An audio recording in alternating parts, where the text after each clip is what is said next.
Hey, it looks like we're live. Holy shit. Oh my god, I'm gonna bring up my channel here so I can make sure I know what's going on. Yeah, this is kind of spontaneous, man. Nothing really planned or anything like that. So, the question on the table is metal or Sun Ra, because I've been listening to Sun Ra pretty much all week. Like, and that's like it. But like,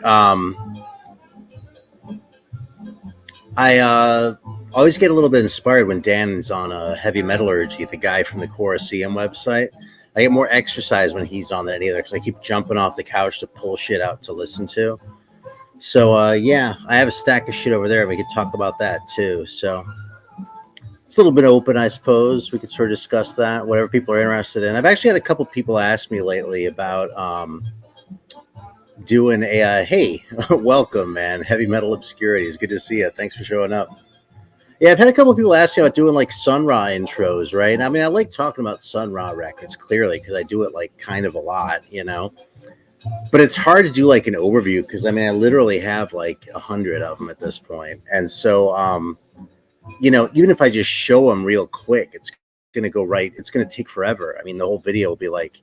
I remember the last time I tried to do one and actually talk about all of them was I ended up with like 45 minutes. I think I had like 60 at the time. So, hey, man, we're all juggalos around here, dude.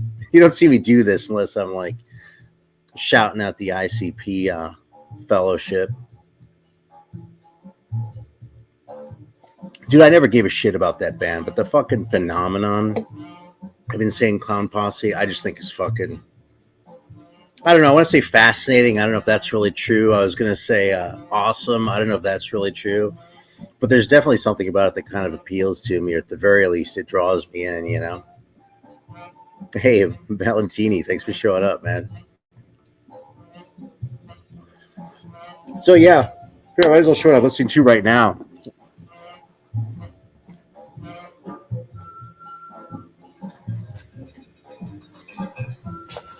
Here's what we're doing since, hey, Tom, thanks for joining, man. And happy Christmas to you, too. Mick, dude, you're fucking, you're off your game, man. You're like 4th or 5th today. Usually you're like the first one in, bam. Like any stream I go on, fucking Mick is in there first.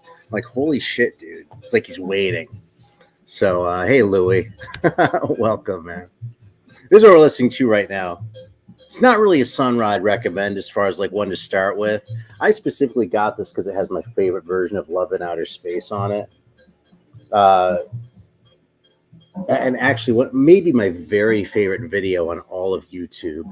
Someone took this version of Love in Outer Space and put it to like some old like 50s movie about like how time works or something like that. And it's like this cartoon with all this weird shit like ancient Egyptians and like Galileo. And it's narrated. It makes sense in the original video, right? But the context in the background, well, it still makes sense because it just fits the Sun Ra aesthetic so well, you know? So, yeah, so since we have a metal crew here, I was thinking I could go through and sort of show what I pulled out while I was watching Metallurgy last night. It's funny because I'm pretty sure that the last time I streamed, Dan had also just been on Metallurgy, and I'd pulled a bunch of shit out and wasn't sure about talking about it. So let me figure out where I'm going to put these fucking records first of all. They're kind of falling all over the place, and I do try to take care of my shit, even though I like to make fun of people who get too anal about taking care of their shit, if you know what I mean, you know? Anyway, this is a cool record. It's a little bit sort of... oh, I don't know, man. Maybe I just don't know it as well as some of the other ones. It's compiled, you know. It isn't like something that, you know, he and the band sat down and did. Hey, Southport Rocker, man, thanks for showing up. You know, it still trips me out that Australians actually say good day. I always kind of, you know, it's one of those things you hear growing up, but I've always kind of assumed that, like, or yeah, not anymore, but I sort of grew up assuming that was just one of those like cultural stereotypes, and people probably didn't really do that. Like they did sometimes, but you know, like the A thing in Canada, you know, it's like Bobby Gass does that, but most Canadians don't. But fucking Australians really do say g'day. So yeah, that Shub Niggurath record is going to be great. I'm really happy for you finding that thing. Eric Bauer found a grail, just so you all know. Anyway, this is a cool record. It doesn't feel quite as sort of it doesn't cohere as well as the ones that were sort of made to be cohesive, but I don't know that it really needs to, you know. It's still a fun record to listen to, and that's what's important, right? Yeah, well, I was going to say I've never heard you say it, but I don't think I've ever heard you talk at all. So, if anyone's just watching, Heavy Metal Obscurities here, just I always forget about doing this here. Yeah, the whole A thing, you know, it's like you hear it occasionally. It's like Southerners saying y'all, I think, you know. It's funny because, I mean, I have lived here like 10 years now, in fairness, but that is such a useful expression, y'all. Because what you use it for is when you want to indicate that you're addressing multiple people specifically, you know what I mean? And sometimes you have a reason to do that, you know? And like you guys just seems kind of stilted, you know? Hey, Wendy, thanks for showing up. Appreciate it. It's good to see you here. I'm honored. So this is sort of the record of the last couple days. Even though I've been mostly listening to Sun Ra, I pulled this one out. And actually my kid saw it. He thinks it's like the greatest cover ever. Now, this record is really kind of a gem anyway. But this fucking White Knight. These guys Belgian or Dutch? Yeah, they're Belgian. I always want to give it to the Belgians on the really good ones because I swear, man, when it comes to 80s metal, the Belgians kick the Dutch's asses. I don't know if it's because they were Catholic or what, but I mean, look at that. You know, what do I need to say about this? And you know, it's kind of shit can metal. You know, this is not like Iron Maiden, you know. But how about that? Turn your amp to 10, close your eyes, and prepare to die. I mean, what can you say about a record of Sell It? That's great, you know. It's 84, so it's kind of early. And yeah, man, generally speaking, like in Belgium, they just fucking had it going on in a way that the Dutch never seemed to. I mean, there's some great Dutch bands, don't get me wrong. Look at that super private looking label, too. You gotta love it, you know. But these guys just rock. And a lot of the Dutch just kind of seem like, I don't know, man. They just didn't have the songwriting chops or something like that. And it's like maybe the Belgians didn't either, but they kind of did a better job of replacing it with grime, and it just worked, man. There are a lot of great Belgian bands. You know, early Ostrogoth. Hey, Mark from Helsinki, right on. Thanks for joining. Appreciate it. And yeah, Sun Ra Egypt, 1971. I mean, I was kind of pissed about that when it came out because they didn't press enough of them, and oh, whatever. It's a stupid thing to maul about anyway. Yeah, incidentally, if anyone's been wondering about the Finger Saga, I kept meaning to like show this on a video or a regular video or something. I always forget to, but yeah, that's where I sliced it. Oh, fuck, where's the camera? There it is. So it's really mostly healed up. Like in the last, it's gotten like, it's about like a knot of scar tissue in there. So sometimes I wear a bandage again just to keep it moist, but it's pretty much healed up, but I kind of feel like a little bit of a tool having it like this big ass bandage on there. So I pulled this guy out, man. I hadn't played this in a while.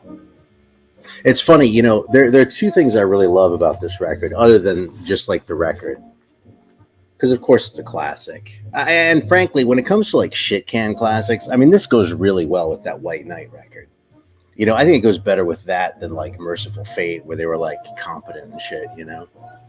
But two things about this record is, first of all, it really bugs me on reissues of this, more recent ones, that they made it look less shitty by like cutting it off here, like all this like extra shoulder on the goat. Because like, I mean, believe me, when the first time I saw this record when I was like 13 or whatever, it was pretty intimidating to me, you know, between that and that. You know, when I was a grown-up and looked at it, I was like, oh, they spelled half the shit on there wrong. That's different, you know? And shout out to Combat Records, too, by the way, because even though they were Americans, and so it's probably a pretty safe bet that they're native English speakers, they still went ahead and left the misspellings on In Conspiracy with Satan and Necromancy. And like, I mean, I would do that too if I were releasing this now. But the Combat label bosses were probably younger back then than I am now. So, you know, my taste is a little bit more developed, and I sort of appreciate that kind of sort of bullshit more, if you know what I'm saying. So yeah, that's a little bit of the thing that bugs me up with this. I mean, I'm glad I have an earlier pressing because of that. But the other thing is, that I love about this band is when you see people like on eBay or wherever else posting this, and they don't know how to read the old English font fluently, and they think the band is called Bat Lord. Because, first of all, hey Shane, man, good to see you, dude. Yeah, it's true. Some of the reissues, Mark's saying here I should fucking do this. First of all, 100% agree with Louis here. But yeah, you know, one thing that's bothered me in a lot of recent reissues, it seems like they've darkened the art. I don't know why it's a thing, but like those creator reissues that just came out not too long ago, the ones that were like double and triple, they seem to do this thing where they like darken the art. It just looked kind of shitty, you know. And yeah, you know, I don't want to like shit on it because I have originals, so you know, it's easy for me to be like, oh, you know, fuck those reissues. But you know, when you already have the shit, you're not really demonstrating any like moral superiority by looking down on a fucking reissue that wasn't perfectly well executed. But Bat Lord would be a good name for a band anyway. You know? Right, on the bonsai, you know, those are really sought after here. That's one thing that I learned when I started making videos, like in the whole vinyl community and doing all this shit. Is I remember seeing bonsai pressings around occasionally. And actually my principal association with the bonsai label for a long time was that every once in a while you would see a record like this and I'd have the congratulations to the new brothers, Shane. You would see these with the like this little logo that had that little speed metal logo that they had. And I hated that. Like when I was in my teens, I was like, when I get around to buying like my fucking Voivod records, I do not want the copies that have that shit on them. I didn't even know what the label was or anything, right? So now I'm learning that like people like specifically seek out the ones with that little speed metal logo in the corner, you know? So yeah, no yellow goat here, by the way. All right. I pulled this one out from South Carolina, man. Fucking Carnage. This is a great record, too. This is actually one of the earliest ones I got when it comes to like sort of this private press shit. It's kind of a humdinger, too. It has one of these really heavy covers. Like, look at that, man. I actually only played half of this earlier because, I don't know, I ran out of time or something. But Barbarian Queen was fucking such a great intro, man. Oh yeah, I recognize that avatar now, man. Believe me, and I respect it too. I mean, I no shit on bonsai. I'm saying, you know, I was gonna say a little metal theologian, but the theology wasn't really very well developed yet at that point in my life. In fact, I was still religious, so it really wasn't fucking developed at all. But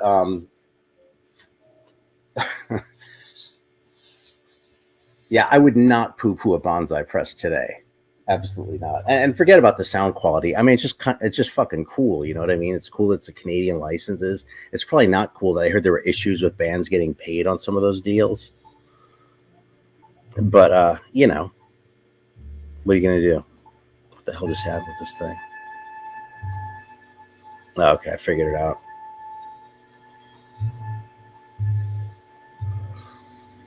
The other thing I've got to say is that when I hear that a band said something, I always kind of take that with a grain of salt, you know, and that's something that I've kind of clued into or put my finger on, I should say, relatively recently as a collector.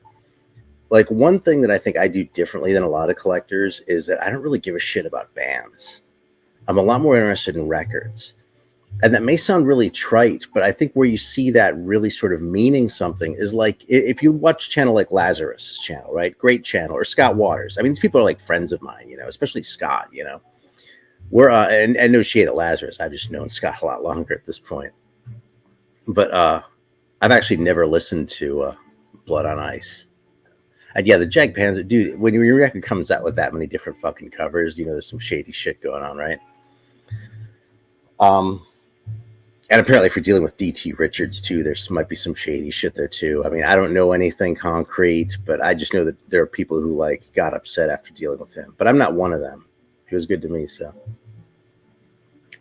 Sound Finder, right on. Dude, I was watching Dave's Beasties 20 minutes ago before I fired the shit up. And I spent like 2 or 3 hours. In fact, I started thinking about streaming. Eric can attest to this. I was texting with him. I was thinking about streaming around like 10 or something. I was like, I'm just gonna watch one more spider video. And I was like, I'm just gonna watch one more spider video. And now it's 12:30 and I'm going. But yeah, so you watch a channel like Lazarus or Scott Waters, and like there's a new Judas Priest record coming out, and they're like checking it out. They like listen to the thing on YouTube, or even if they don't, they get the record when it comes out and they listen to it critically and like think about it and shit. And I'm sort of like, I kind of don't give a shit, you know? Like I'm interested. It might be really good, right? But it's like, if you're a band and I love your first 3 records, but your 4th is a clunker, I might not bother with the 5th one. And that's really shitty. You know what I mean? It's like you're entitled to a fucking you're entitled to a fucking clunker record if you're like a working band, you know? But I just sort of check out and I'm like, well, there are all these other bands I can be checking out in the meantime. And like I already have the ones I like by this band. So maybe I'll check that one out later. But it kind of gets deprioritized. And like as someone who like at least in principle wants to be supporting bands like who are like working hard and doing something that I really, really love and care about. You know, from that standpoint, it's really shitty, but that's just kind of how I learned to collect, you know? And when I say I learned to collect, that's just sort of how things evolved over the years, because it's not like anyone taught me this shit, you know? Welcome to Blind, man. Blind IRL is a great Twitch channel. He streams Dwarf Fortress, which I'm a big fan of. Actually, I'm going to show a little Dwarf Fortress thing here real quick, because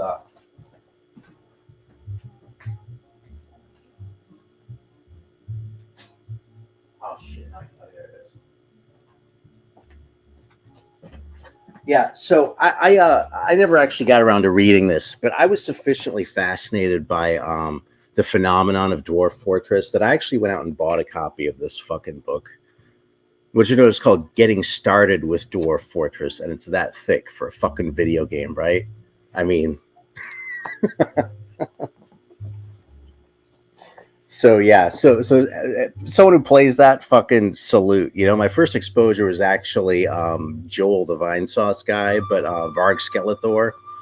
But I found Blind IRL too, because he found Grown Man Record Night actually, and the fact that he just does Dwarf Fortress, fucking total respect, man. Maybe a little more than I have a lot of patience for, if I'm perfectly honest. But all right, so Mercyful Fate, man. Yeah, I actually do have all the Mercyful Fate records. Because I got into the classic shit, right? And then I sort of forgot about him for a while. Although I did see him live in like 98. It's funny, I've gone to see King Diamond 4 times, and I've seen him twice. Because the other 2 times the fucker canceled. And the one time I just driven to Austin from San Francisco in like 36 hours.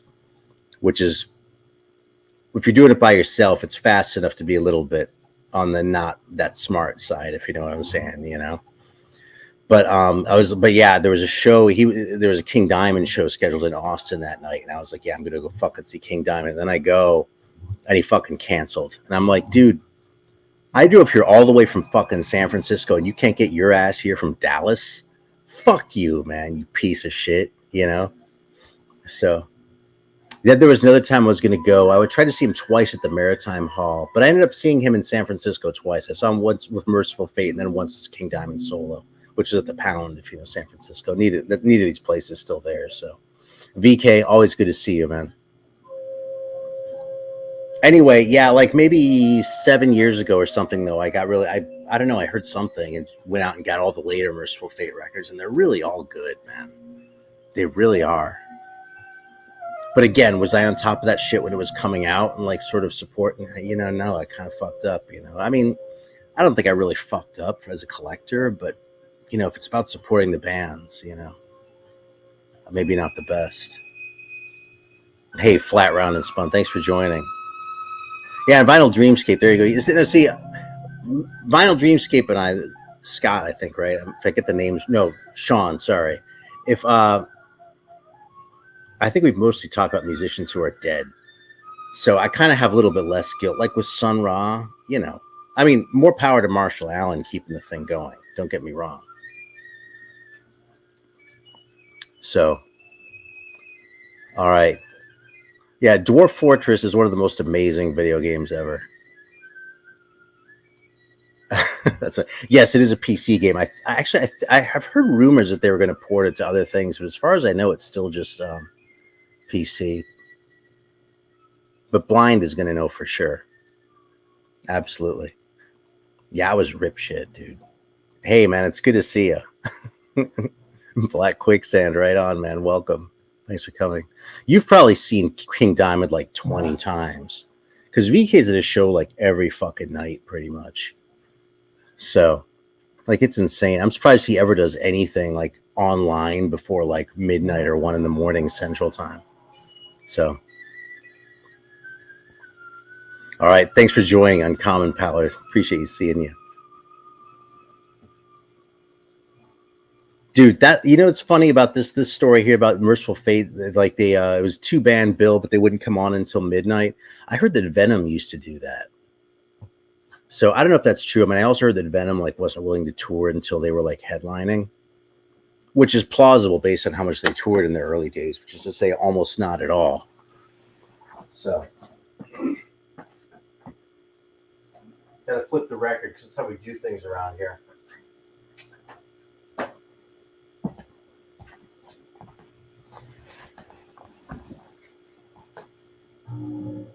Eddie, thanks for joining, man. And Brandon, thanks for coming too. Dude, holy shit. Okay, Blackjack, 5 pieces of 8. I'm going to show this real quick because I love this fucking record. This is one of the best records I found this year. I already hyped it in a video pretty hard. So if y'all remember that, I apologize. But this fucking thing, like, it looks like it's going to be some cornball. Like, I mean, it looks a little bit corny, right? And, it's Australian, so you're not really all that out of line if you suspect it might be a little bit more AC/DC-ish than you might like, because there was a little bit of a tendency to do that in Australia, for being honest. But this fucking record is like dark and dirgy, and it's like if you think about pirates, but you just fucking forget about Peter Pan and Captain Hook and anything Disney ever had to do with it, and just like look at the dark shit. And it's like, that's more like what this record is about, And it's just fucking great, dude. I couldn't believe how good this thing is. And, it's not like a cheap one to find, but it's not like a $300 record either. At least it wasn't a year ago. So, yeah, it's totally worth searching out. This fucking record, man. I'm going to leave it out.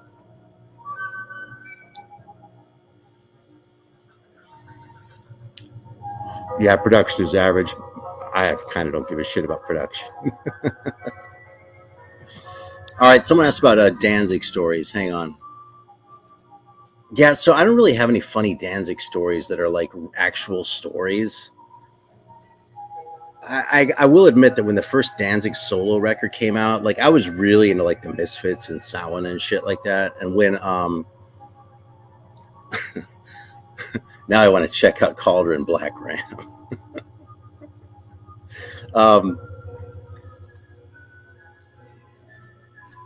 What was I saying? I just completely lost my train of thought. Oh, about Danzig. When that first Danzig record came out, I was so into that other shit. And like when I got that record home and I opened up the gatefold, like I was a little bit suspicious already because he was reusing that same like skull that he'd used for Samhain. And I was like, something, after the Misfits, you came up with a new logo. If this is really a new band, maybe you should do that too. And then like when the band name is the last name of one of the guys in the band, that's a bad sign too. I mean, Bon Jovi, Winger. So, but when I opened up the gatefold of that record after I got home and cracked the shrink wrap on it, and like you could see his face, I was so pissed. I was like, man, you just fucking ruined it, dude. And then I listened to the record. I thought it was dog shit. So I got rid of it. And of course, I kind of wish I'd kept it because years later, I decided I really liked it. And I had to go get it again a few years ago.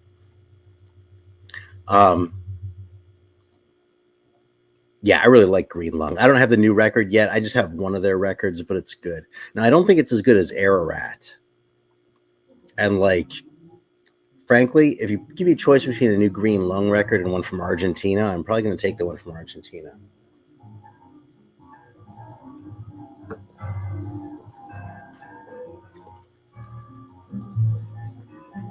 I bet there's a story there, flat, round, and spun.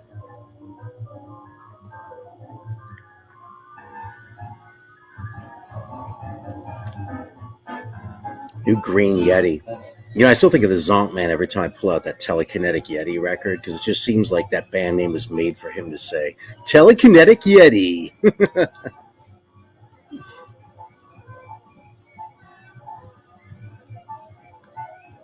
Mr. Fata. That's funny. How's it going, dude? Telekinetic Yeti is really good. All right, so what else do we have?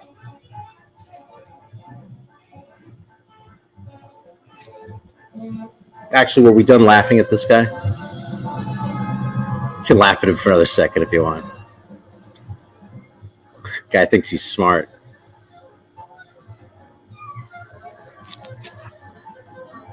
You know something? A guy I worked with is really into Unleash the Archers, and it was a little bit...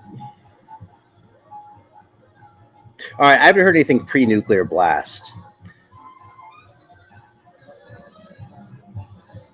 I don't know how to describe it. There's something about them that just... Like, what they were doing was good, and, like, I think I get it, but there was something about it that felt a little bit sort of packaged for me, in a way. And I don't know, you know, all the adjectives I'm trying to think of, like, I want to say it seemed a little bit corny, but, like, I talk about corny shit all the time and, like, how I like it, you know what I mean? So, like, corny is not, like, a deal breaker for me at all. I don't know, there was something about it that just didn't quite grab me. I mean, Unleash the Archers is a little bit, I tend to, like, not like names that are longer, so that might have sort of, like, put me off a little bit at the front. I don't know, maybe we'll give another chance one of these days. And no worries, man. The story isn't going anywhere.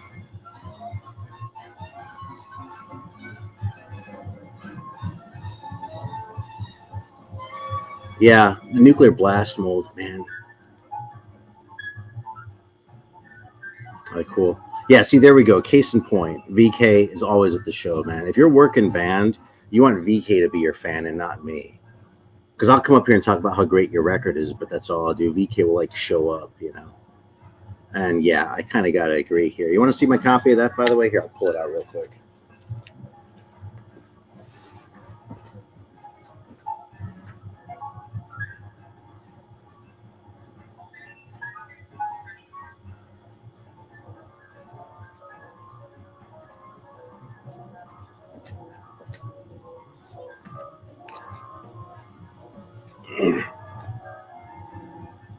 Oh, shit. I do have something else, too. Here it is, though. I actually got this when I was living in L.A.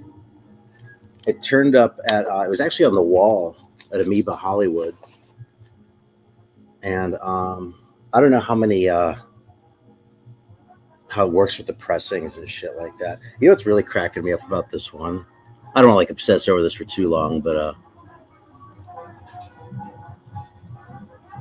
on what basis would this come from? Like, we haven't talked about that at all.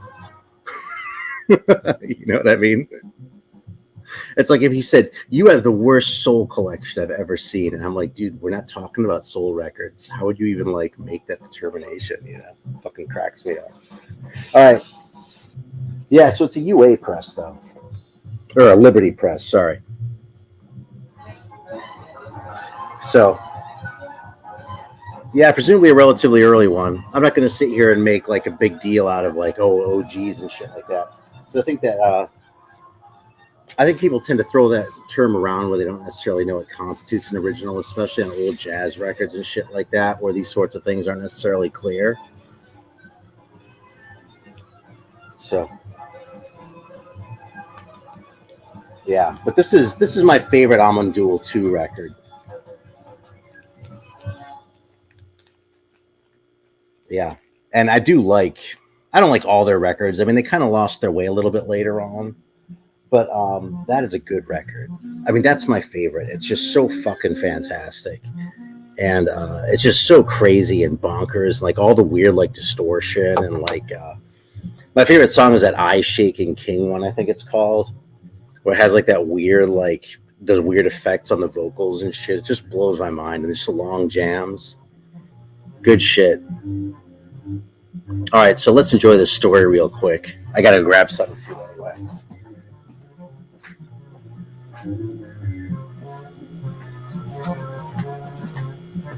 You can tell how well I prepared for this shit because I have to keep getting up. You know, I mean, walking off camera, I feel like it's kind of my signature move to a certain degree. I've kind of been doing that forever. And the first time someone gave me shit over it, I was like, oh, that's happening in every video now.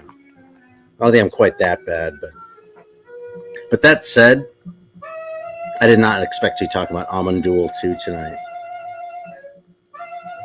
But I have thought about talking about some of the German shit, like the old shit, because I kind of have a decent stash of that stuff. And a lot of it's reissues and that, but it's also shit that I've been into for a long time. I mean, I really got into that shit when I talk about that sort of era portion of the early 90s and shit, when I wasn't really listening to a lot of metal, and I was listening to a lot of punk and that sort of thing. I was listening to a lot of that shit too, so.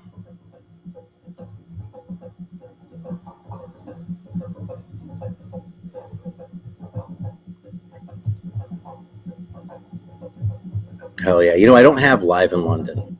Or I think it's called Live Over London, isn't it? Where he's like over the thing like that. I have like the first 4 or 5, maybe. Yeah, and there are a couple others that I have had. I'd have to look again and see what I actually have on the shelf over there. Welcome, Zorlok. Good to see you, man. Thanks for joining. And if I don't say hello to you, it's not out of malice here. I just missed it. Leave another comment or something. There's just one of me here.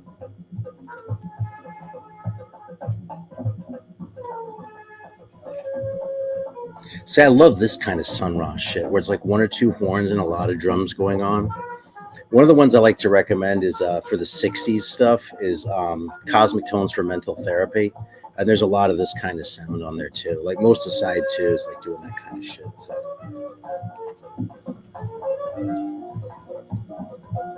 All right, so this one got talked about on Metallurgy last night. And this is a pretty good shit can record too. You know, I noticed Dan kind of tends to like the shitty records, which is fine with me, you know. This one's a little bit kind of hard rocket for me, unless sort of dedicated to metal. I do like the fact that the singer's kind of shitty. It has this weird sort of intonation like this, and his English is kind of fucked. And for some reason, I remember the fact that I got this from someone in Hungary. I actually bought this on Gem, if anyone else remembers Gem. Someone had this. Someone had a copy for a price I was willing to pay, and they were in Hungary. And I was like, oh, I guess I can order a record from Hungary. And it was no problem at all. So it's hand numbered too. Number 228. Yeah, and there's the label on this guy.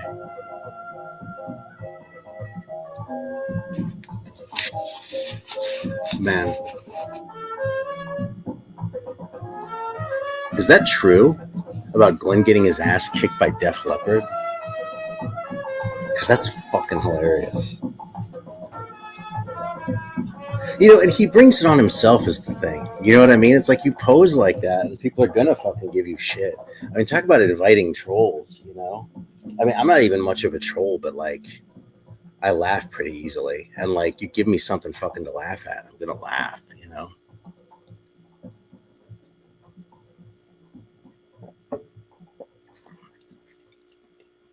I do not know anything about this. Was it Amandul or Amandul 2?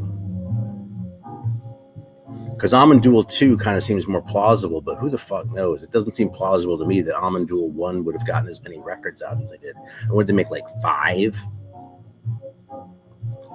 That's awesome. That's fucking true.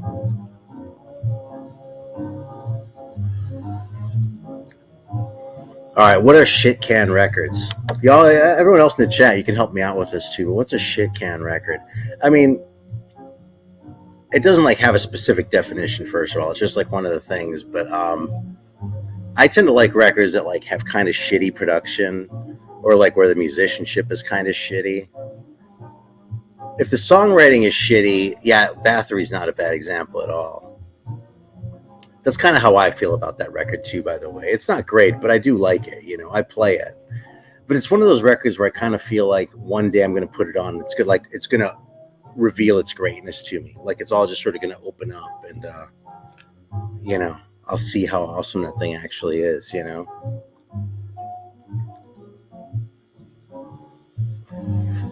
I don't know anything about that, about Amandul 2 doing a soundtrack. So, yeah, so Shitcan Records, I mean, it's really kind of just sort of a general category. It's like a really shorthand way of saying, I love this record, but like, okay, so here. This is actually a great one. This one was too shitty for them to talk about last night. Okay, this Wages of Sin record. Now, I strongly suspect that it's basically one guy. Because there are 3 guys listed on there. Eugene Sant, but it's just him and his dog in the band photo. I mean, how good is that? And like, it's not very well played. The songwriting is not particularly competent. But this thing is just brimming over with charm, just like some piece of shit. Like, it's like the guy's name is Eugene Sant, and it's on Sant Records out of Ann Arbor, Michigan. Gee, I wonder if it's a private press, like that sort of thing. I mean, this cover, this one just kind of like radiates it. So I don't think that Poison Noise necessarily has it on every single count the way this one does, although it's pretty close. But like when a record is kind of shitty, then I might call it a shit can record. Then I'm thinking about it. I don't think I tend to call things shit can records when I actually don't like them. You know what I mean? Like if it's a record that I really like, I'll call it a shit can record. But if it's a record that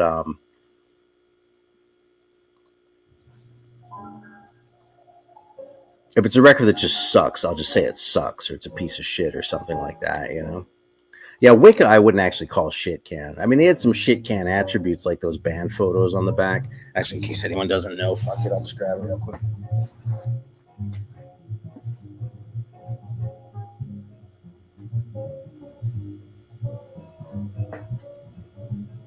Like, this logo definitely not... Oh, fuck, stumbling here like an asshole. Hey, Marty, we're kind of going through some of the ones that y'all showed last night. This is the stack. I was joking last night about how I get the most exercise during heavy metallurgy when Dan is on because I keep getting up off the couch to grab records. Yeah, this is the listening stack that I pulled. There are like 2 or 3 extras in here, but that's what I pulled while y'all were talking to listen to. So, and y'all didn't show this one last night. White Knight. No, shit can records do not go in the baloney stack. They generally go in the metal section because I generally don't have, I'm less inclined to call jazz records that. There's a whole different sort of, it's not even different aesthetic. It's like there's a whole different process at play, so it's different. But anyway, this one did not come up on Metallurgy, and I'm just going to take an opportunity to hype it again because it's so fucking good. And it has such a great cover. You're friends with the drummer of Wicca? That record is fucking fantastic, man. Like, it has some of those sorts of things. Like, I was going to say it has red flags, but it's red flags like if I'm a bull, it's a red flag because I charge at it. You know what I'm saying? So, but like there are only 2 of them on the back in there. When that's ostensibly a 4-piece band. They're sort of like, well, what the fuck happened with the other guys? There isn't really any information about them, Steve is just kind of making funny face. Like it's almost like a glam pout. But if that's what it was supposed to be, it was not well executed, But this record is so good. Like, it's 4 songs, and every one of the 4 songs is fucking godly. Like, no shit, this record is one of the greatest things ever. So, yeah. I don't know what to say, man.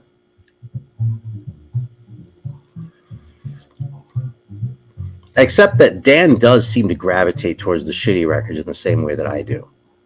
That's one thing that's one reason I think I tend to like his recommendations, you know. And yeah, Graf Spee is a total shit can band. Man, a Uruguayan band with a German name still just fucking throws me every time.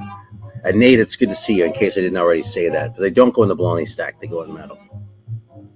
All right, let me catch up here a little bit. I hope we all like Wicca, man, because we all should like Wicca.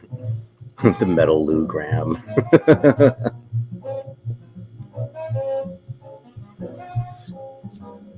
That's kind of a great example, though, where I don't care so much about the band. I'm not saying I wouldn't like be friendly with this guy or anything, but like, why do they only have two guys on the back like that?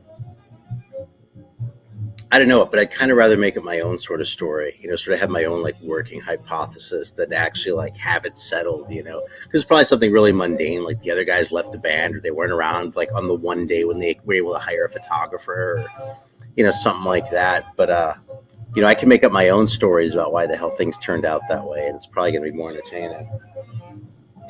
It's like lyric sheets I'm not a big fan of, you know. I think it was supposed to be Louis Armstrong who said that like it was more fun to figure them out yourself. And you know, that quote might be apocryphal, but I'm kind of on board with the sentiment, you know.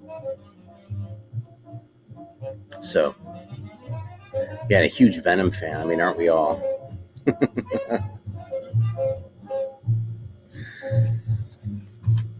Yeah, I pulled out this guy, Black Virgin. This is one record. You know, it's funny because I show all this shit. People are like, oh man, I wish I kept all the shit. You know what I mean? I wish I hadn't passed on this and that. This is one that I remember passing on when I saw it at my local when I was living in LA. And I don't know, it's probably just I was broke or something like that. And like, it looks pretty good, but they are called Black Virgin. And like, it's kind of not the most metal cover. And yeah, see, there we go. Totally mundane. They're just session musicians. And the other thing is, this was on Metal Enterprises, which is like the worst of like the shitty labels out there. Like everything I've ever said about collecting by label, do not do that with Metal Enterprises, because most of that shit is just like bad to the point of being unlistenable, you know? So I passed on a copy of this, and it was, I don't remember how much it was, but it was less than $10, you know? And now I have to make do with a reissue because, you know, I had my opportunity and I blew it. So it's a very nice reissue, though. This label does good work anyway. I don't know if it's supposed to be Weiland or what, but they did a reissue of the Leather Nun record, which I would totally encourage people to seek out because it's one of the greatest things ever.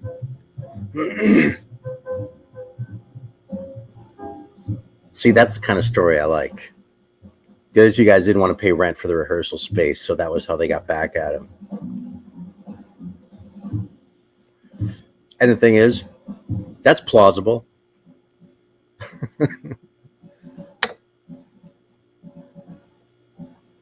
This is a reissue too. This is kind of more like a great rock and roll record than like a really great like metal record per se, but White Boy and the Average Rat Band.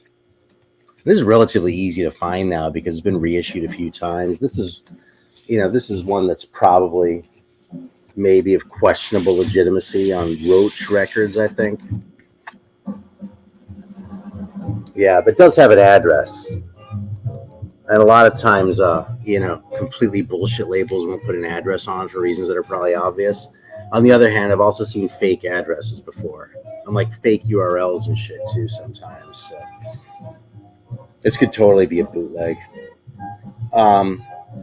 But yeah, this record, it kind of feels like an EP when you're listening to it. It's sort of something to notice too. Like it has 8 titles on it, so it seems like it should be an LP.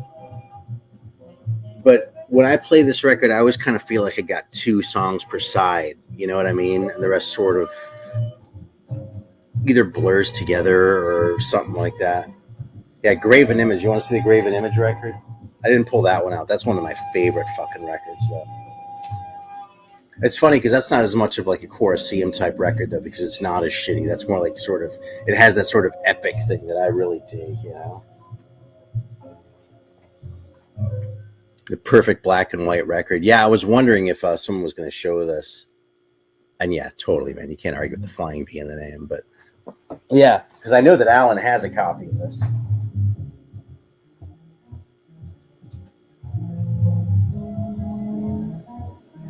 But yeah, the Graven Image record. This is one of the greatest fucking things ever. Like, no shit. And this was reissued. They did a nice job because they basically just reproduced this. The only thing they did on the reissue that's really different is it's only 2 songs. And on the original, they put them both on the same side. And the other side is just blank. I don't know if you can see that, but there are like no grooves on there. Which is why you can see the reflection of the Dwarf Fortress records or book so clearly. So yeah, on the reissue, they just pressed the same songs on both sides, which is, you know, fine. There's nothing wrong with that. I mean, I would probably do one per side if I were releasing it. But, you know, whatever. But those 2 songs are so good. Like, there's a reason this record goes for so much money, even though there are only 2 songs on it. Because they're just so fucking fantastic.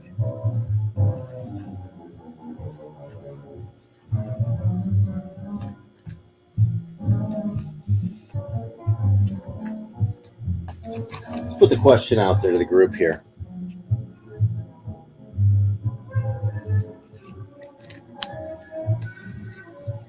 Does this look like the first Great White EP? Because it kind of does, except they did a better job with the lighting on the Great White EP. Like, the thing is, Great White kind of looks like they had a photographer.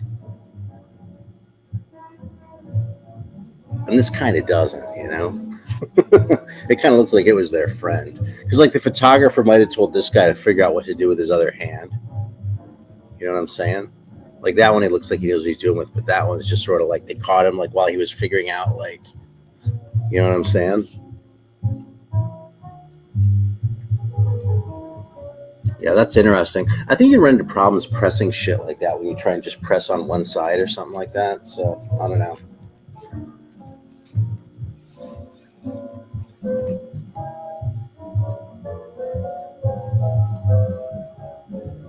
So I do not claim any expertise or any sort of expert knowledge when it comes to Judaism.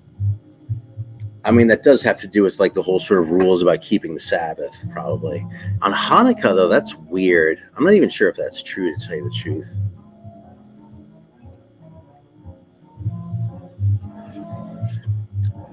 As far as what constitutes work and that whole sort of phenomenon of like, you know, ovens that have like timers so they can start themselves on the Sabbath because you're not supposed to turn on the oven on the Sabbath and that sort of thing because that's not working, which you're therefore not keeping the Sabbath sufficiently holy, I guess.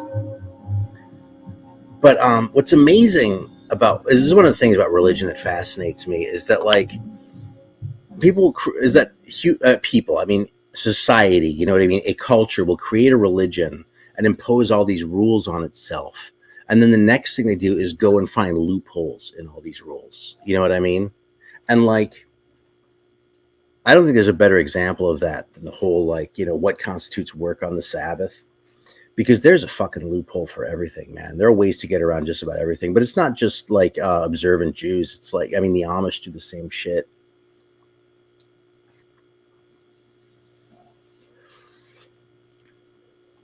That's like you wonder if there's when the breaking point is, and people just sort of go, yeah, maybe we're just kind of wasting our time doing this shit at all. But on the other hand,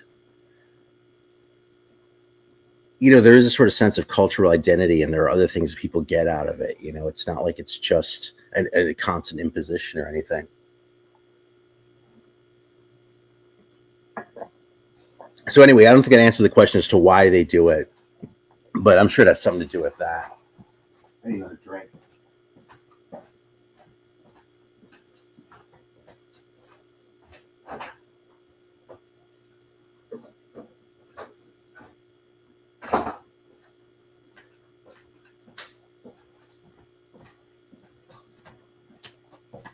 I actually found a soda today when I was out and about. My source for those dried up, so I kind of quit doing that whole like segment, which was stolen from Grown Man Record Night anyway.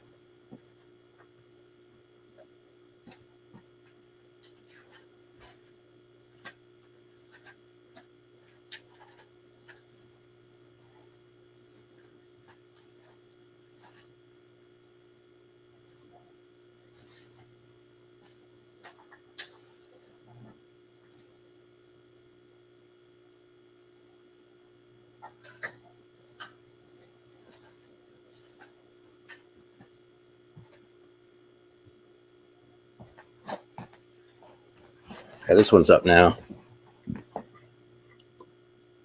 This is another one of my favorites from the 70s, the Soul Vibrations of Man. I mean, look at that cover, man. How could I not get this? And these are all reissues, by the way. You could get Scorpio reissues, which sometimes sounded great and sometimes not so much. But frankly, that's how the original Saturns were, too. So, you know, I could either get these records or I can, like, wish that I had $300 or $400 or $800 a pop to drop on originals that would still sound just as bad. So I did what I could, man. Yeah, this is a weird record because this whole, like, flute thing is really sort of unique in the Sun Ra catalog as far as I know.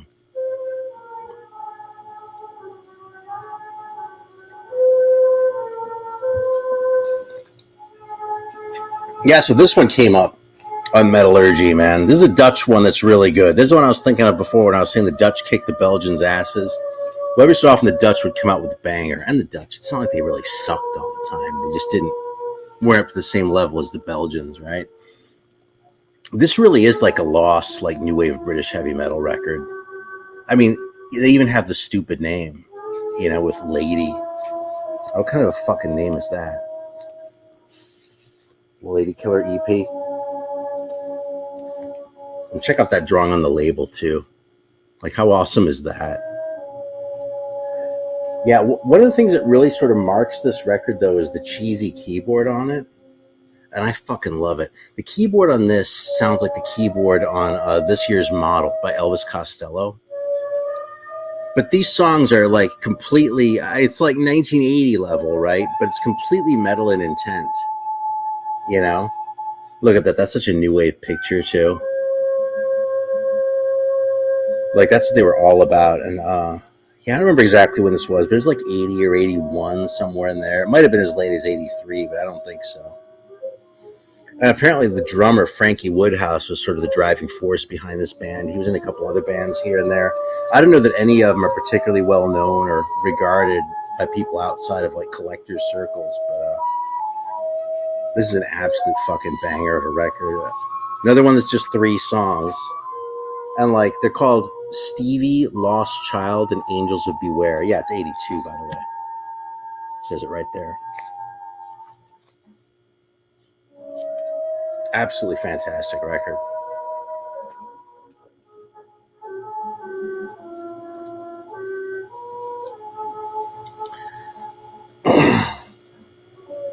Yeah, this is another one that I brought up sort of jokingly. Yeah. Cosmic Space Jazz. That's kind of why I love Sun Ra so much. Yeah, you know, there's only 160 Sun Ra that I don't have. It's When Angels Speak of Love. And I don't know why no one's ever, like, reissued that one, but that's one I've actually thought about just, like, paying for. But that one's really hard to get. Like, even among Sun Ra records, that one's rare. So, yeah, but I've listened to that one online a few times. It's just awesome. Like, lots of delay, like way too much delay, like on the drums and shit. Just, you know, and it's totally, you can really tell it's one of those, like, 60s ones they were recording in their house. And it's just absolutely brilliant. So here's another black and white one that looks really stupid, but this record's actually fantastic. Now, it's not like fantastic like that Blackjack record where it looks kind of corny. I mean, look at Deadly Serious, you know? It's not one of those where, like, it looks kind of like that and then, like, it's actually like a Doom record low-key. This one is kind of corny in the ways that it sort of indicates that it might be a little bit corny, you know? I mean, check out that fucking mustache, you know? Brian, I actually discovered this record because if anyone's ever ordered from Svanhild on Discogs, or he has his own site, just svanhild.nu, very reputable dealer in the U.S., and there aren't a whole lot of metal dealers who've been at it for a long time in the U.S. But when I was living in San Francisco, I actually went to his house a couple times and looked at records, and I just came across this one when I was there, and I was like, oh, man. And he put it on, and I was like, I can't believe how good it was. And it's not very expensive, like, because there are a bunch of records. I mean, I don't know how many of these are actually in circulation. I do have one of the 45s, and I haven't really searched all that hard. Dead Under the Tree is the one that I have. That's their Christmas song, you know, which is kind of why I never play it, because it's still a fucking Christmas record, even though it's called Dead Under the Tree. So what can I say? Anyway, it looks so fucking... Yeah, there you go, man. Give someone credit for reverb control, and that's a good way to get me to check out your record. So this is just a really solid rocker, man. Like, the songs are all good. Like, it's not really like genius or anything, but it's just like well written, well executed, and just really fucking fun to listen to, man.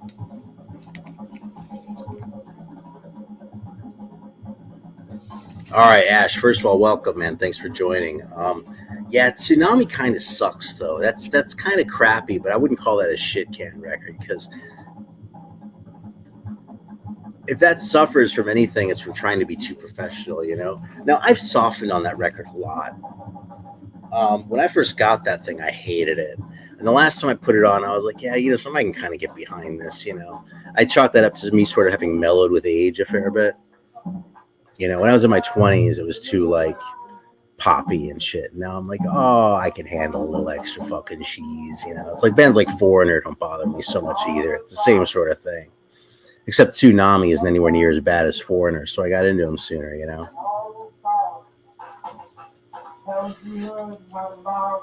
It'd be a stretch to say to call myself a Tsunami fan, though. And it's not necessarily a record I'd recommend, but it is a record I've come to like. That's a fucking classic cover, isn't it? With the candle lady on it. Remember what I was saying about Belgium? Fucking address in Brussels right there. And look at that, man. It has a red side and a black side. And, like, the titles are so fucking crazy, too. Like, Last Night for the Demons. I haven't played this in a long time, so I don't even want to opine on it too much, because it's just not really fresh in my mind like some of these are, you know? But, man...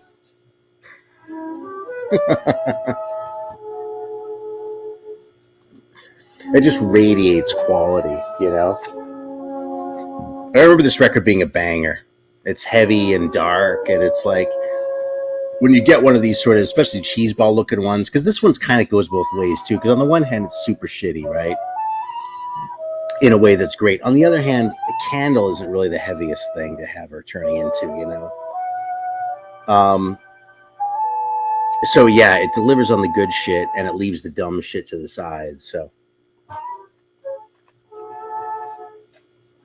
yeah, this record fucking rocks. Like, it's easily, I think this is easily as good as like Black Hole out of Italy or something like that. And if I were gonna say this band is, if I were gonna say, well, I'm trying to think of how to compare these guys to Death SS. I think the point is just the fact that I would compare them to Death SS kind of tells you how good they are, you know. Do I know the record? Don't Meddle with Evil by Halloween.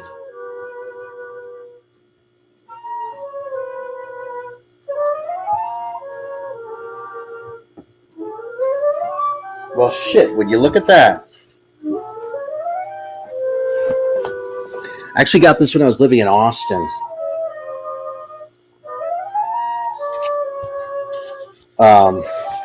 This is a really good record. It's really great. The singer is a little bit, has kind of a whiny tone. He kind of goes, "Don't Meddle with Evil." It kind of reminds you like Robert Smith a little bit, that kind of tone. And that kind of bugs me a little bit. Like, I think that prevents me from like really loving this record the way I otherwise might. But it's still a really fun record. And I mean, look at them. The whole like heavy metal horror show thing I can get behind. Yeah, look at these fucking guys. I mean, I'm in. You know, I mean, hell yeah, you know. And they have the Believers right there. I guess you might say the Rock Believers. Shout out to the Scorpions. Yeah, a really fun record, though. And I don't remember the name of the shop in Austin. But I also got my copy of the first Vulcan record there. And I think I paid $6 for that thing. Oh, I got some Samlas Mama's Mana record there. The Swedish like prog band. That's awesome. I'll bet they were great live.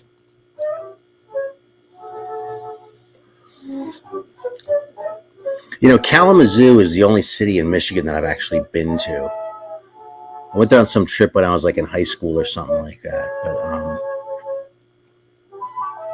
yeah, I haven't spent a lot of time in Michigan, but I have been to Kalamazoo. I actually bought a copy of Biermacht by Wehrmacht there, and I didn't keep it because I kind of thought it was a turd. And I still kind of think that band sucks, honestly. I got a copy of Shark Attack a few years ago to give them another chance, and I was like, yeah, man, these guys are kind of dumb. It's just a little bit too goofy for me, you know?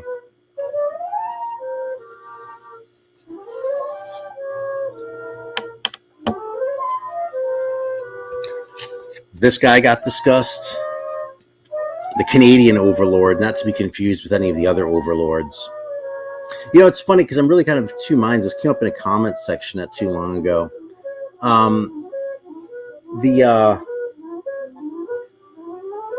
tend to like bands with sort of shorter names, like Unleash the Archers, we were talking about earlier. That's kind of a little long for me. You know what I mean? It's that one isn't even all that bad. You know, like My Dying Bride. Bands like band names like that tend to put me off. You know, it's like too many words, and it's like they're trying to say too much. It's like when it's a complete thought or like a complete sentence, it's just kind of too much for me. You know what I mean? I tend to like bands with snappy names, but the downside of that is that we end up with way too many bands called Tyrant, and we end up with way too many bands called Overlord. You know. But this one's pretty fucking good. Now, there's another band called Overlord with an E at the end. I think they're from New Jersey. And I think that record's probably better than this one.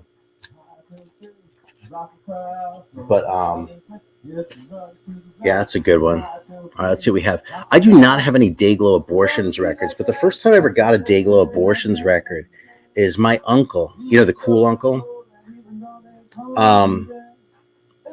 Yeah, he worked for Dayglow. And he used to try and do shit to like piss off the management at work and shit like that. And apparently there were these glass cases at work where they were like put trophies in or something like that.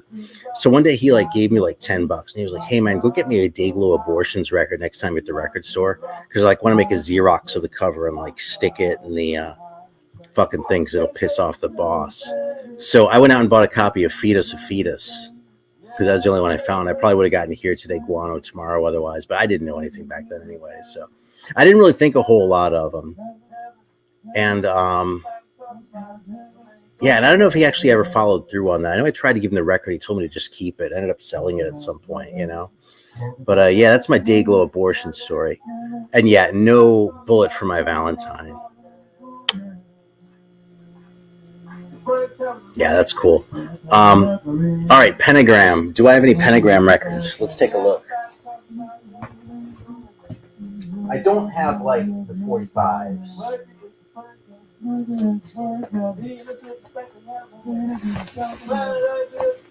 But I do have these two. There's Day of Reckoning on Napalm Records. And then the first one, too. It's funny, someone brought this up in the chat last night for Black and White Records because the reissue on, I'm spacing now, Peaceville, I think it was.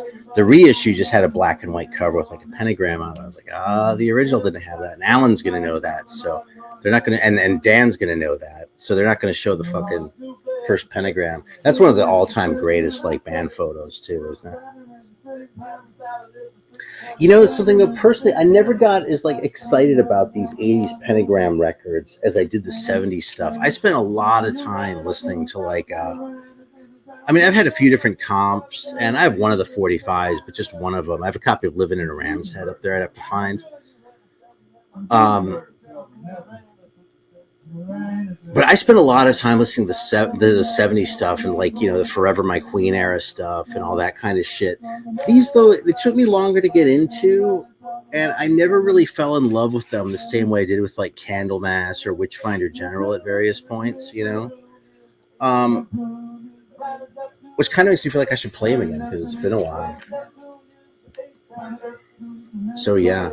I did see these guys live once in San Francisco, and it's funny because if you've seen that documentary about how That's awesome. But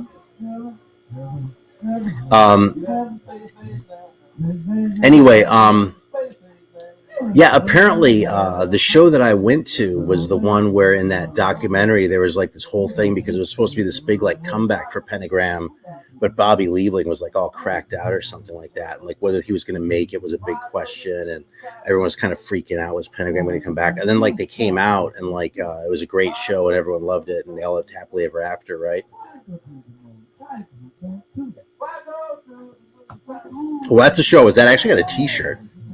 I'd have to find it or I'd go pull that out too. But yeah, so it's sort of a funny thing that like the show I was at was this sort of like moment in their history. Maybe not, maybe not a turning point or like an important moment, but like, maybe more like an ignominious moment or something. But I will say this, so I saw Mayhem in like actually around a little earlier, I think. It was around the same time. It was like 98 that I saw them. It was the first time they came to the States. And I've seen like Mercyful Fate and some of these other bands and shit like that. But Bobby Liebling was the scariest looking fucking guy I've ever seen on stage. That guy just looks so fucking creepy. And like he was wearing like this weird like hippie shit, like the fucking silk shirt and shit that was like so anachronistic in the 90s or like early 2000s, whenever it was. I think it was the late 90s. It was so anachronistic by that point that like a heavy band would be wearing shit like that. You know what I mean? It's like if Judas Priest came out wearing like the shit they were wearing circa Rock-a-Rolla on that Top of the Pops clip that everyone's probably seen. And then he just looked like so like tore up, It was like, oof, like that's like what you're afraid that like you're gonna like that's why you shouldn't do drugs, because you turn into what Bobby Liebling looked like at that fucking show,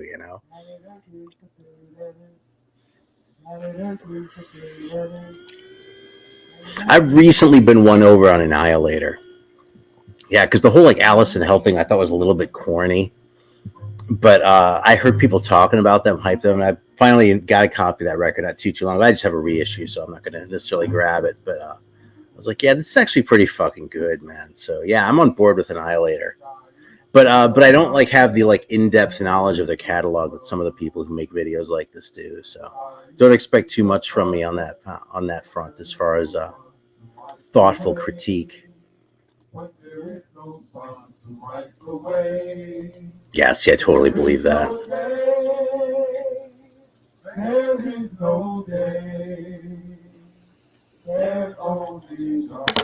Better rearrange my shit here or else it's going to fall on me. Yeah, so this one is not an original, but this is From the Fjords by Legend. And this is another one of those records that I've always kind of appreciated but never really loved. It's very early for what it is, which you can kind of tell to a certain degree from the band photo. I mean, you don't see a lot of metal guys playing those guitars unless they're Steve Vai or something like that. And that's not like a great sign as far as the quality of your metal if Steve Vai is in your band, Yeah, so I pulled it out to listen to it again, see if like it hits me now. I mean, it looks like it should be awesome, It definitely has like as far as like the presentation goes, it's the whole package, it's right up my fucking alley.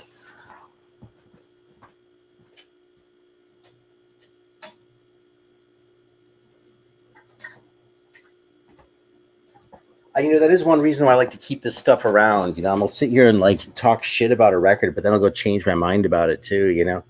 It's like sometimes I wonder if why the hell you'd watch my channel, because like I probably like already talked about everything years ago, But the fact is, I fucking change my mind about shit with such regularity that you're probably gonna get a different take, and you'd have talked about a record 10 times before,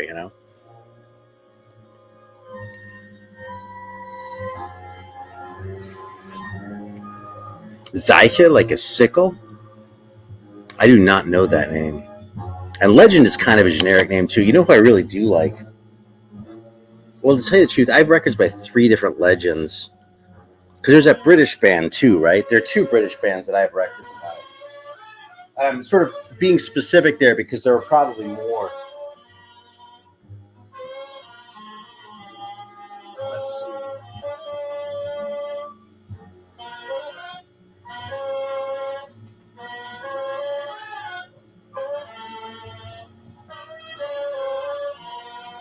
Yeah, but this band I really like a lot. This Legend, and they have a few records. This is probably the weakest, but it's still solid. Death in the Nursery is great, though, even though the cover's kind of stupid. And this one's pretty much just a banger all the way through. This record's, you know, awesome. Somehow that tracks that they would be 70s prog fans. Yeah, little Oppenheimer quote there. So yeah, these guys are fantastic, man. And these records have been reissued too, so they're easier to find now, but they're early. They're definitely sort of proggy as far as like their approach, and I tend to like that kind of metal, you know, with the whole sort of absolutely, Fraser. Thanks for joining. Appreciate it. You know, if you like the long songs with lots of parts and lots of sort of, you know, composition going into them, which I'm kind of a sucker for when it comes to this kind of metal, this one totally has it. One thing I did have to get past a little bit was that their singer sounds a hell of a lot like Art Garfunkel. You know, and like we were expecting someone to sound like Eric Adams from Manowar or something like that. You know, or Bruce Dickinson, you know, it can be a little bit sort of like, he can sound a little bit weak, but the fact is those records smoke. They're really good.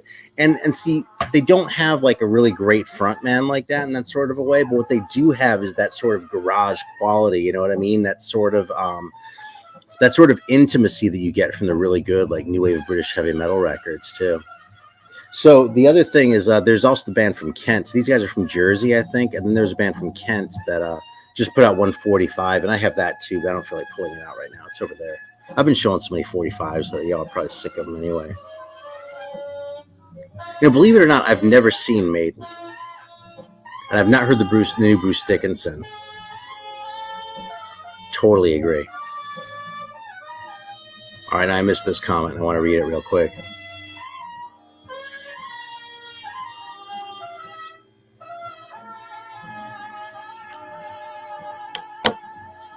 All right. So I'm not the biggest Annihilator fan, but they deserved a lot more than 10 people watching them. Absolutely. Even if they were wearing Tool merch, I don't care what their t-shirts say on them. They should be there fucking listening to the band. Because I'll bet they were good.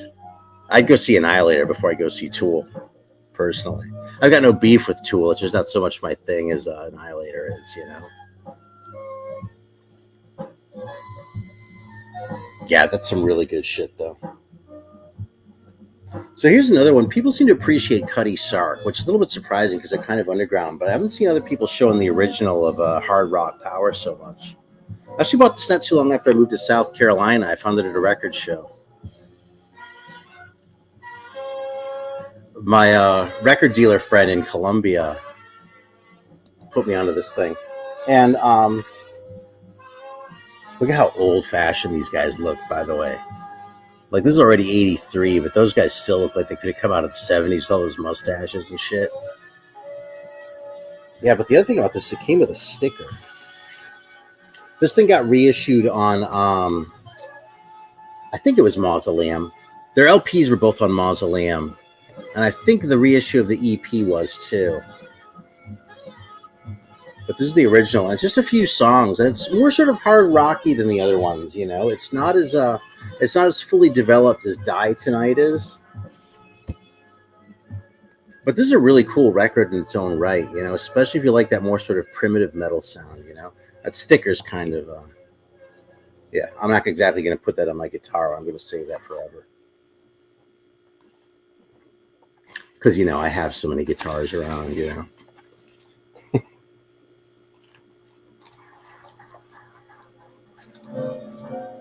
Yeah, don't snooze on Cutty Sark, man. This is really good German band. Like, this is one of those where, like, you know, when you get into the German shit after you've done, like, your Creator and your Destruction and your Sodom and your shit like that, you start digging a little bit deeper and you go, oh, wait a minute, this well is deep, you know? Even a band with a name as stupid as Cutty Sark is like that. Yeah, and then I pulled this one out, too. This is another one that has a very good reputation. It's definitely a unique record. I never tracked down an original, but I did snap up the reissue on Jolly Roger as soon as I saw that it was out. And it's kind of a weirdo piece that I haven't fully got my head around, even though I've had this for a few years. So I pulled it up to listen to again.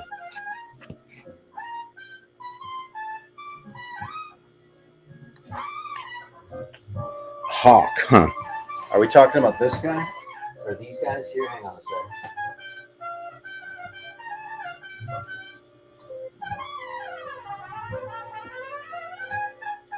Is this the one we're talking about?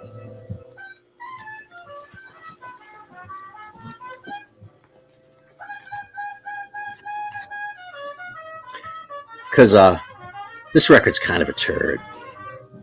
I mean, it's not terrible, but it's all like Doug Marks. Like you read the credits on the back and shit. And it's like it's a Doug Marks vanity project. And I guess he was like a guitar teacher, and this was sort of his calling card. And I don't know. I was kind of it feels kind of stupid to say I was desperate for something when I was living in LA because I was finding so much shit around then too. But that day I really wanted to find something, and this was all I find. And yeah, it's not great. I mean, it'll kind of scratch the itch. You know what I mean? It isn't just like pure like wankery, like a fucking Satriani record or something like that. You know what I mean? But yeah, it's not really one that I'd particularly recommend. I also haven't played this thing in years, so I don't know. Yeah, Metal Method, I think, was like his guitar school or something like that. It's on Metal Method Records. Yeah, kind of lukewarm on that one, honestly. One thing about Creator Live, I saw Creator Live before I really got into him, because I kind of got into Creator late. I didn't really get into Creator until... God, you'd be surprised how recently, like probably within the last, like, probably since I started my channel. So within the last 10 years or so.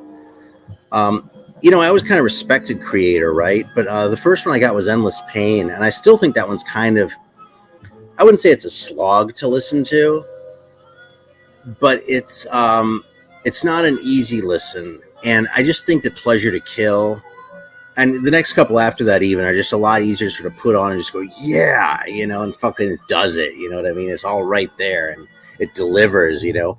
Whereas Endless Pain is kind of so muddy in that. So anyway, I went and saw Creator because I wasn't like a Creator fanatic, but they were playing and it was Creator, so I was going to go see them. And they were fucking great, dude.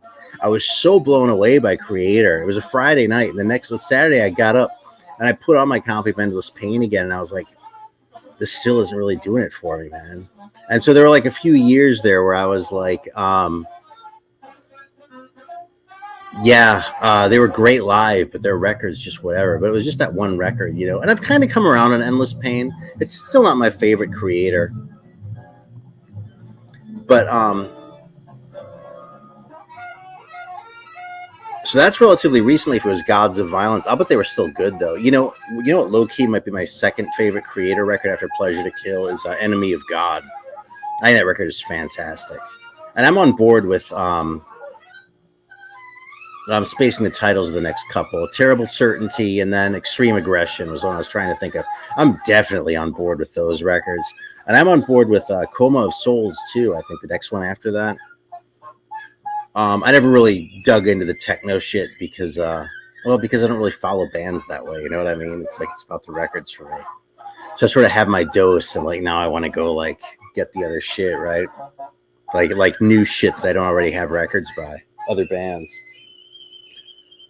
But yeah, for a while there, like for a few years of my life, I was like, yeah, Creator Live is fantastic, but I still wouldn't call myself a Creator fan, you know? So yeah, that's Marty's favorite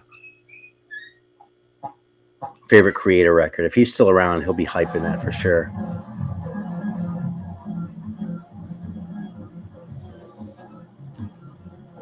I do have Moxie records. I have at least the first two. They're kind of over there. I should do a room tour sometime soon, maybe. But yeah, I moved that shit, so it's sort of around the corner. It would take me a minute to find it. I only want to spend so much time digging the shit out. But yeah.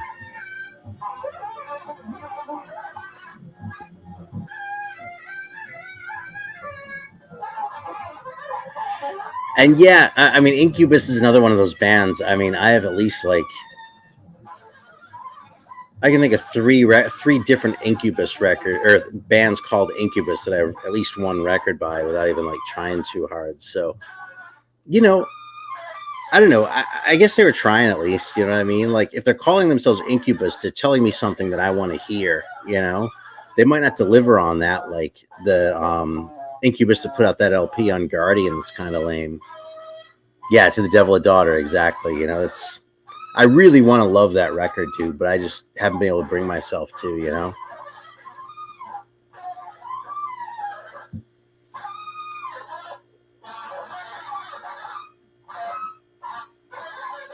So yeah, that's what I pulled out from during Metallurgy last night.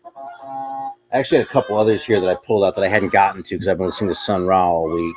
Because they talked about this one last week with Scott Burns, so I pulled that out.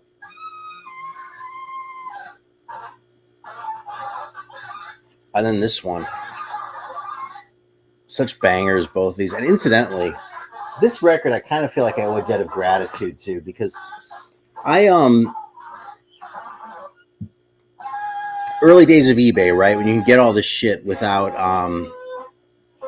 you know, it was all cheap. You know, I would just go on there and just like get anything that looked like metal. Oh, I remember hearing like this name, so I just grab anything pretty much, you know. And Nasty Savage is one of those bands where back in the day I was like, fucking Nasty Savage, what a stupid name, fuck those guys, you know. So I ended up getting this one anyway years later because, you know, I had more money too. It was before I knew anything about Florida or any of that kind of shit though. Scott Burns, forget it, I didn't know anything. I don't think he actually did he produce this one. No, it's Jim Morris, but it came up with on the show when they were talking about it. Anyway,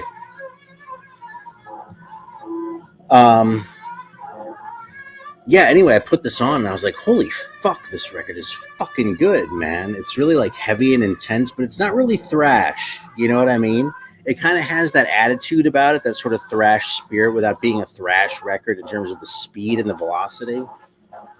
And yeah, it's just awesome, man. And you gotta love a song called Asmodeus, you know. I always fucking fall for that shit. Or The Morgue, you know. Or Psychopath is 2 words. You know, Chef's Kiss. Great shit.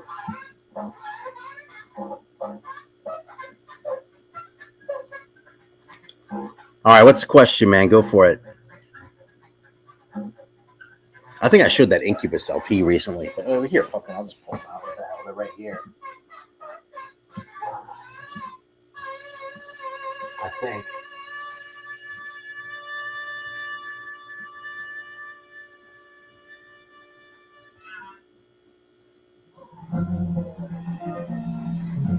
Yeah, here's my Incubus section.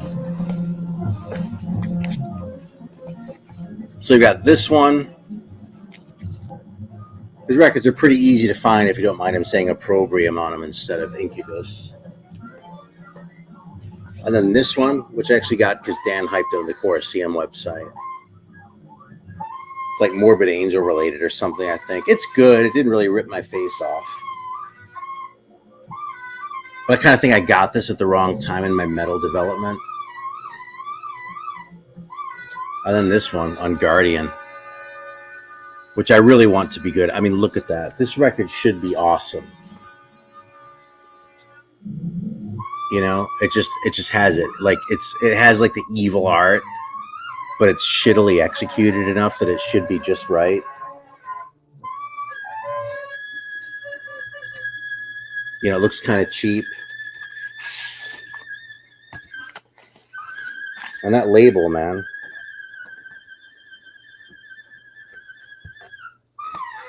Yeah, but I just think the songs are kind of boring on this one, you know?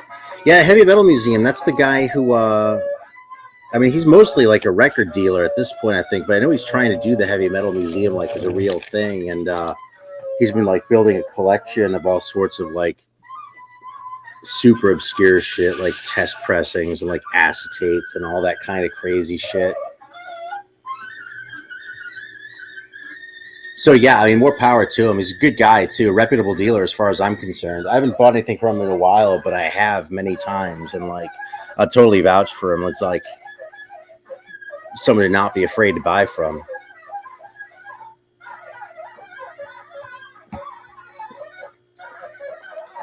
But if like the actual heavy metal museum is open, yeah, I couldn't remember his name. Thanks. If Gary actually managed to get the thing opened, I don't know anything about it. He's a good dude, though. I mean, I don't know what kind of skeletons he might have in his closet, I suppose, but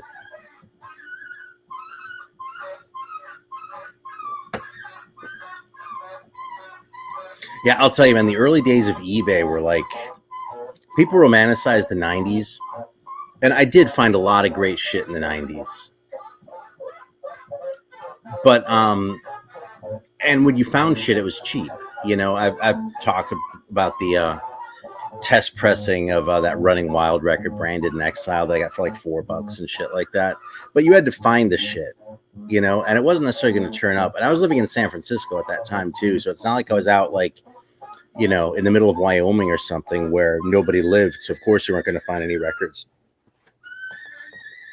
The early days of eBay, though, really kind of changed my idea of what constituted a rare record. You know, the early days of eBay were part of why I like ended up just getting rid of all my CDs, because I was like, oh yeah, I can find this shit now, you know.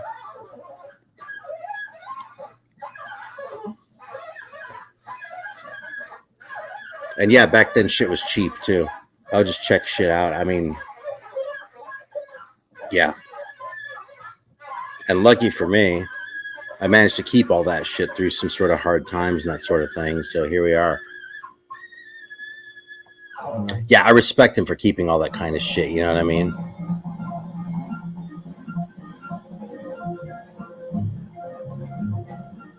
He's a good guy. All right, what else do y'all want to see? We've kind of been talking metal instead of Sun Ra, but I think that's kind of the audience that's here tonight. So, and it's all about the viewers.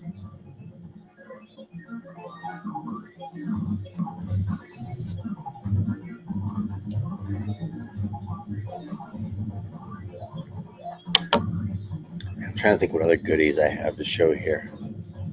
Yeah, most of the shit I've gotten lately has been 45s. I've kind of shown that stuff lately, so.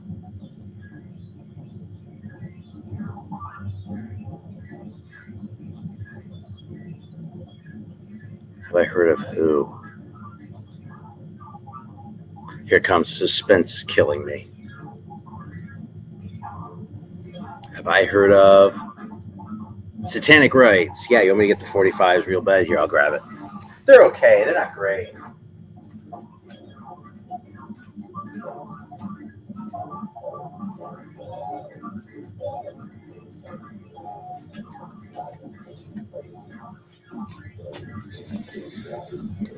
So this is the new wave 45s. And yeah, Satanic Rites, I mean, they don't live up to their name.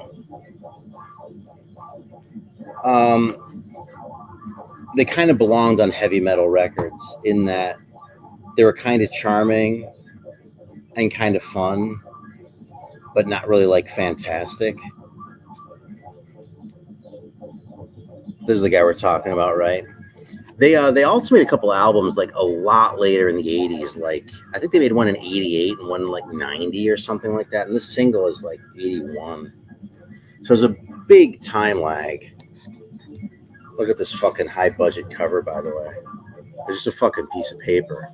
It's not even printed on both sides. And this cover, by the way, is why I don't try too hard to like get sleeves with all the original heavy metal ones. Because I mean, even though, you know, of course it's going to be cooler with the sleeve, but the heavy metal sleeves were just really kind of low effort, you know?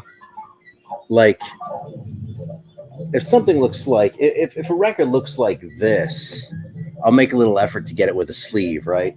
But if it looks like the cover of the Backstreet Woman single by Jaguar, where they're just kind of standing there, it's like, you know, who gives a shit, you know? I mean, again, of course it's cooler, you know, I'm not going to like deny the obvious, but like, it's not this. That you want with a sleeve, right? This, you know, I got one. I'm going to keep it. It's cool to have.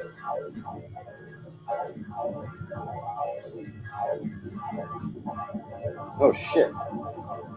This was misfiled. That would have fucking given me a heart attack. If I had like not found that when I went looking for it next.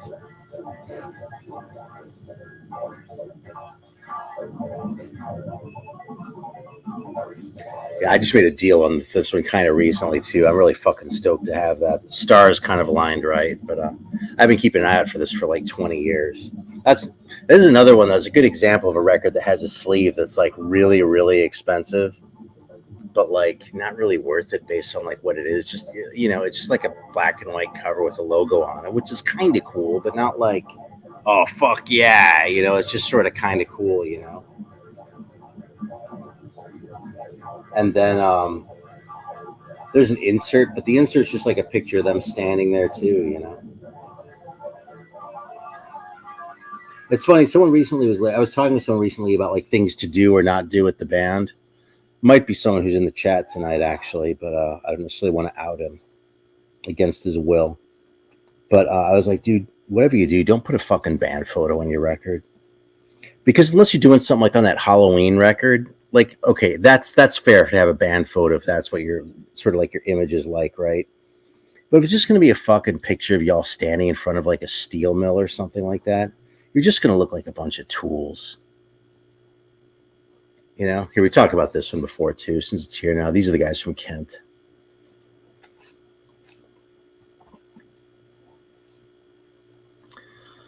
All right, let's go here.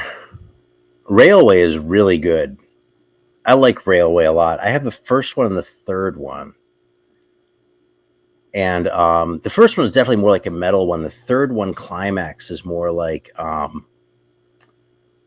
it's a lot glammier and a lot poppier, but I still really like it, honestly. So yeah, I think I'm gonna put another record. I've never seen the band Satan. All right, what was the first heavy metal band? I think this question is loaded with semantic baggage that people tend to not address when they're having the conversation. And so there's a lot of back and forth that you hear where people are really just talking past each other because they're defining their terms differently. And I think that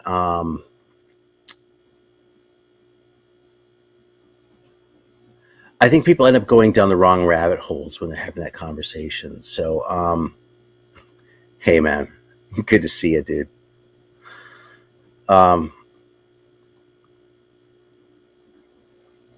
Yeah, dude, Seduce. That's a good record, man. I haven't played that in a while. I'll pull that one out here. Where the fuck is it? All the way over here. I gotta fucking walk.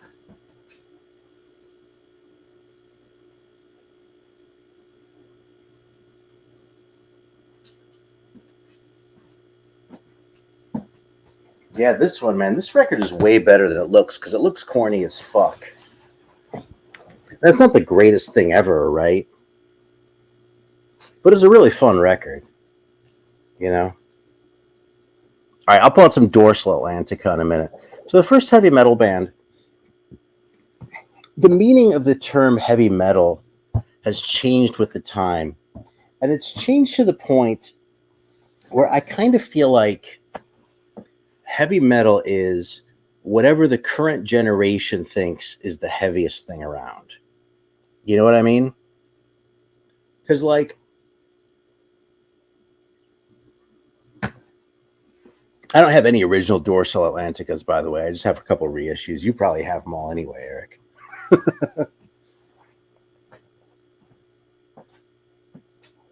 Here, bear with me one sec. There's got to be music, or I can't think.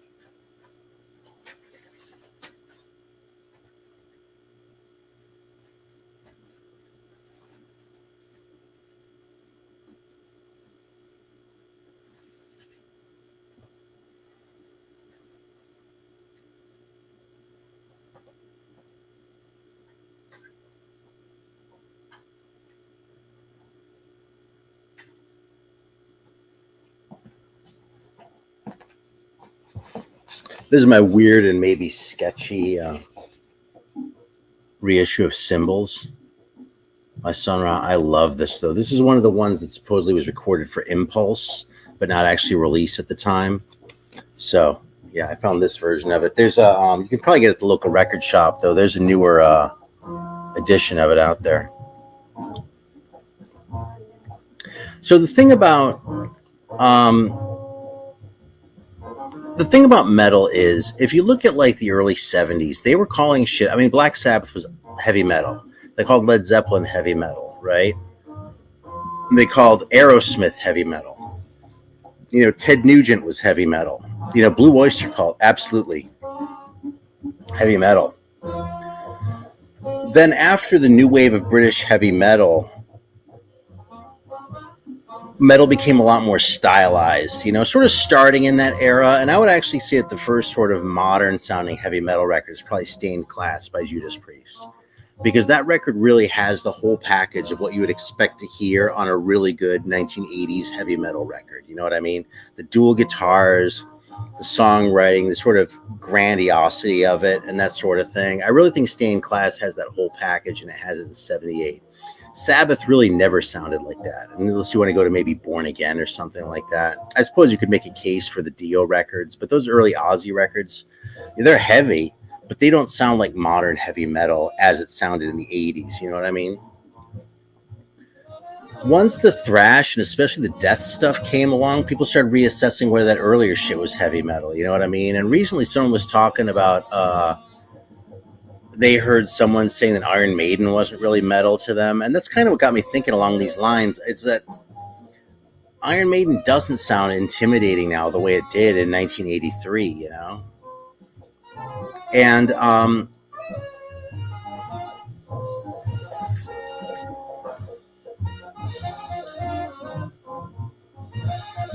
so if heavy metal means music that's intended to be heavy, you know what I mean? Rock music that's intended to be sort of heavy and in your face, that any of these bands we've talked about are heavy metal. For what we're talking about here and the kind of shit that I mostly talk about, we're probably talking like Stained Class till about death metal really catching on. You know what I mean? If death metal is really your thing and it's hard for you to sort of see that stuff as truly metallic, I mean, that's not how I see it, but I kind of understand. You know, and so as far as God, what was the question? Who was the first metal band? It really depends on what you're calling metal. You know what I mean? The other thing about something like this, something like a genre of music, is I think it's kind of, I don't think there's a lot of point in, I think it's ultimately a futile exercise, I should say. The point could be that it's fun, right? But I think it's kind of a futile exercise to try and figure out like who was the first in a case like that, because that's just not how the shit works. You know what I mean? A style of music, you know what I mean? A band will come into existence because some people got together and wanted to do something and wanted to make a certain kind of statement, right? But a style of music doesn't come into existence that way. A style of music comes in because a lot of different people try to do the similar sorts of things and try to do it in their own sorts of ways, you know?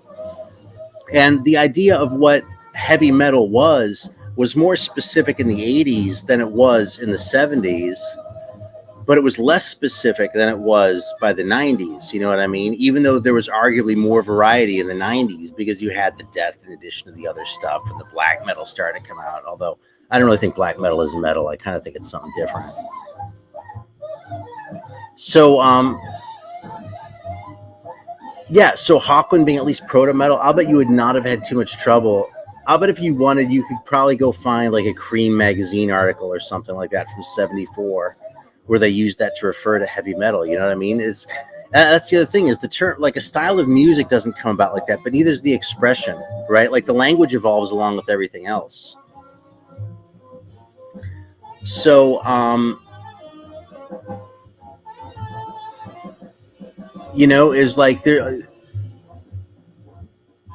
these definitions are really sort of plastic and that sort of thing anyway, just in the common usage, just out in the world, you know? So it's kind of a fool's errand, I think, to try and pin it down to a specific place, because shit just doesn't work that way. You know what I mean? It's just not really a reflection of reality, I think, to say this is where this started. You know what I mean? Especially if you're going to talk about something like Blue Cheer. You know, by the standards of 1970, Blue Cheer was definitely heavy metal, but by the standards of 74, probably already it wasn't, because it was really just like a heavy blues band, you know, like for the same reason that I have a hard time looking at Led Zeppelin as a metal band. You know, I mean, that's not metal to me. But that doesn't mean that it wasn't metal in the 70s, you know, that just means that I'm a certain age. Yeah, I kind of hate Kiss, but I kind of love Kiss too. I actually went on a big Kiss kick just a few years ago and rebought a bunch of records I'd gotten rid of. So, yeah, Rock City's a great record too. I definitely see the argument on that one, you know. Yeah, I like Wishbone Ash too, but I wouldn't call them metal. But, you know, maybe Argus sounded metal when it came out in, 70 or 71 or whatever.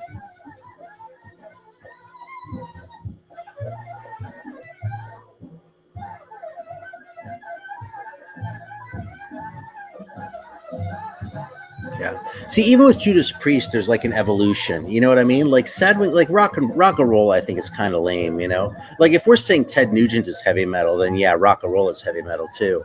But if you're looking at like modern metal, you can hear some of that on Sad Wings of Destiny and on Sin After Sin, right? But I don't think those are as fully realized. Those aren't like complete. You know what I mean? It's sort of, it's building, that groundwork is being laid. You know what I mean? Those expressions are finding their way into their playing as a band. But it's not heavy metal the way heavy metal was on the Number of the Beast. You know what I mean? Where it was fully realized. It meant something really specific. There was a specific style and a specific aesthetic that went along to it, you know? Are you talking about the Moving Sidewalks? The Billy Gibbons project?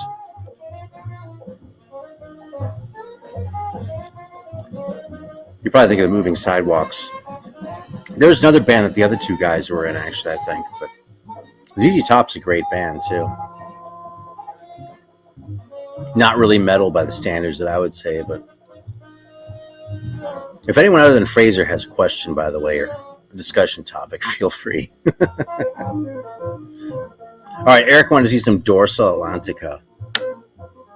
It is 2:00 actually, so it's getting close to my bedtime, but it's the weekend. You know, this is like my normal bedtime during the week. You know, I work from home, so I don't have to get up until 10 minutes before I start work. So,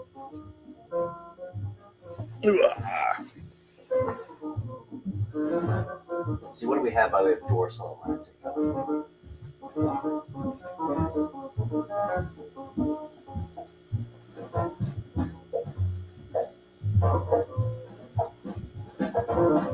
Yeah, let's see. I have this one.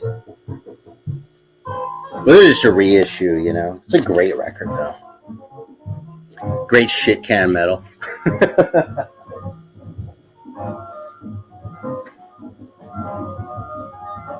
Like, if you love that sort of sloppiness and that sort of shit can aesthetic, man, South America has it going on.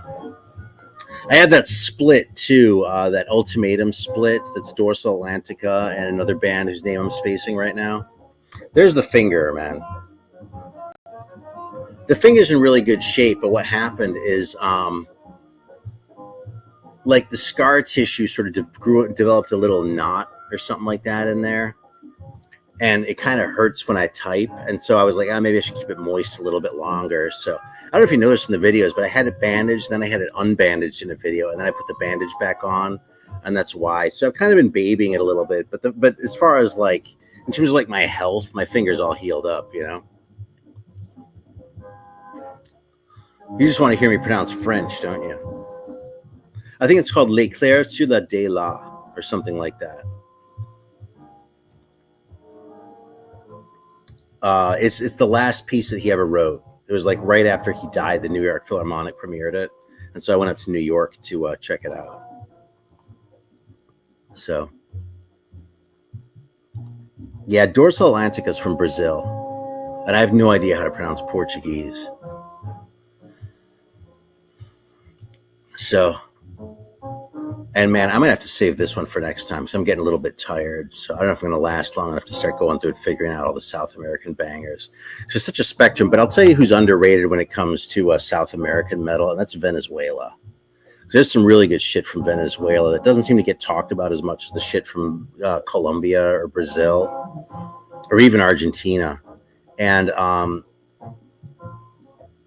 I really like the dirty shit coming out of those other places, but the Venezuelan shit kind of tends to be a little bit more sort of right, like in my personal sort of strike zone, as far as sort of being a little bit more, I don't know, I think the songs maybe just being a little bit better or something like that. Like this is a really good Venezuelan one. And it's really kind of hard rocky. This record isn't all that heavy.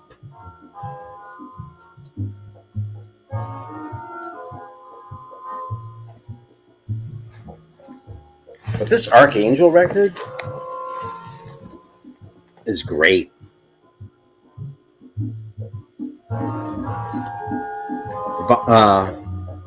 Violent Force is really good. I think they were German, actually. But my copy of the Violent Force record is a Brazilian pressing. So anyway, don't snooze on Venezuela. I feel like the South American shit. Yeah, there's another question here. Oh yeah. Yeah, maybe it was you who brought that up then too, about Iron Maiden just being rock music, because someone said that. I thought it was Scott who heard that somewhere, but Scott gets really bent out of Scott Waters, but he gets really bent out of shape over that. Like when people don't say, oh, the 70s shit isn't actually metal. He's like, it was metal then, and he's totally right. He's actually kind of won me over on that to a certain degree too. Like, I sort of had to go away and think about it by myself for a while, because that's just kind of how I roll, you know what I mean? Because UFO records don't sound like metal records to me, you know?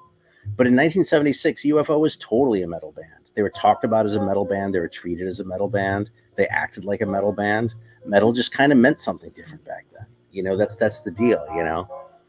So, so as far as this whole Iron Maiden thing being just rock music, I mean, Black Sabbath does sound like blues rock, especially on that first record, you know?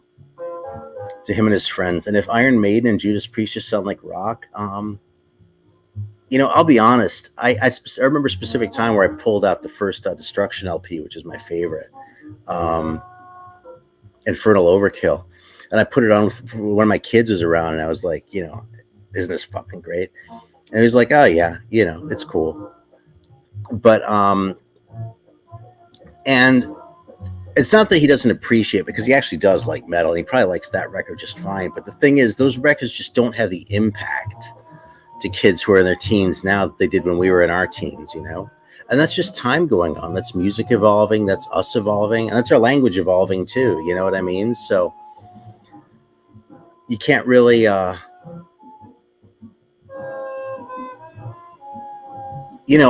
think Iron Maiden probably embodies the metal sound more than anyone else, unless you're going to argue Judas Priest, and that's sort of the quintessential like metal argument, right? Are you a Maiden guy or a Priest guy? I'm happy to be bi, but I didn't get into Judas Priest in earnest until I was like 30.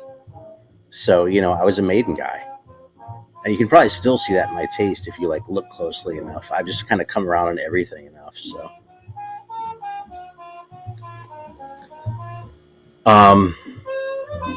Pax is a good band. I don't have an original of that, but I do have a reissue of it. That's a good fucking record, man. I like to hype the South American stuff, actually. I've let go of a lot of my my old, like, sort of 70s rock shit because, frankly, because I wanted to finance some rare 45s, you know what I mean? It's not like I'm just buying the shit out of my pocket if it's like a really sort of top tier one. And I was like, and sort of when, if I haven't listened to a record in more than 10 years, I probably don't need it in the house.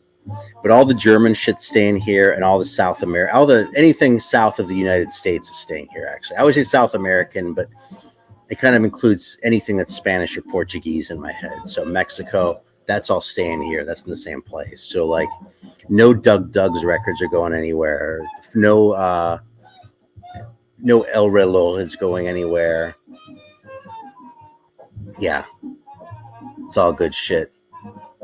How's it going, Tom? It's good to see you on here, man. Thanks for joining. I'm not going to be going that much longer, though, so it's not that you that chased me away. It was the time. Hellstar has some fans in the community. I like Hellstar a lot, but there are other people who make metal videos who like them even more, so. That might be the longest title of an album, but there's that Italian one, that Dede Lind record.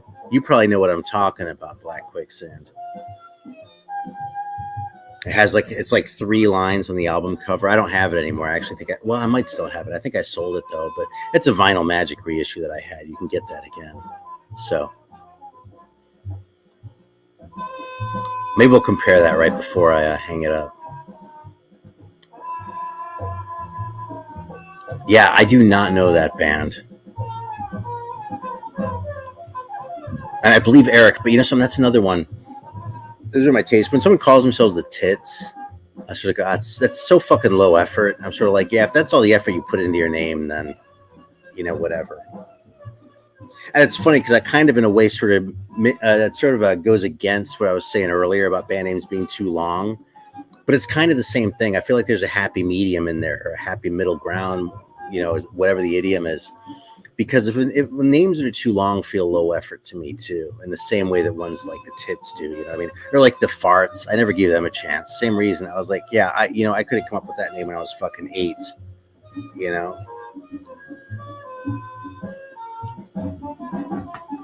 Which is funny because I don't feel that way about the Germs. It feels like a little bit more effort went into that, you know what I mean? So, I don't know, man.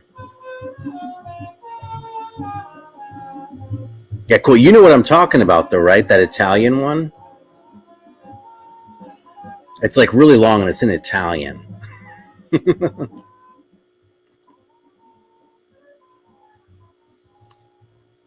That's kind of a good question because Bashful... See, I don't think Bashful feels low effort. I just think Bashful is like really, really misguided and really, really stupid.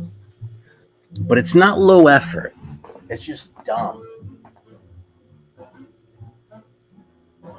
And this record is great, by the way. I was really glad to find this. When I say this might be the worst band name ever, though, I'm really kind of like leaving those sorts of low effort names out of the equation, The Dicks is another one. I'm like, what an obvious fucking name. Although it's funny because I don't have it in for the Dicks like I did for the Farts. So I don't know. Maybe it's kind of Bashful Alley. Bashful Alley would have been worse. Or would have been the worst, but just plain Bashful. I don't know. It just seems... Ethel the Frog is terrible. And Randy is fucking terrible, too. Jesus, those are bad names, man. But Randy is great. Ethel the Frog, I actually pulled the Ethel the Frog record out again not too long ago to give it another chance, and I once again wasn't particularly impressed.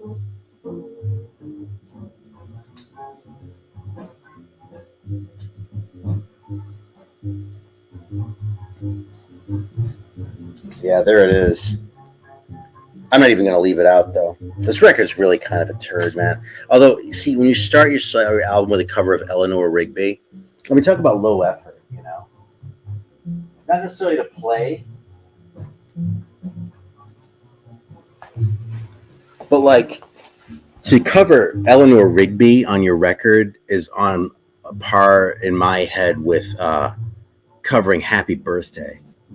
It's just as obvious. It's like you wouldn't play fucking Happy Birthday on your fucking record. Why the hell would you play Eleanor Rigby, It may be a harder song to play, but I mean, try and have a little bit of creativity. All right, I got to see if I have that Dede Lind record now because it's going to bother me too.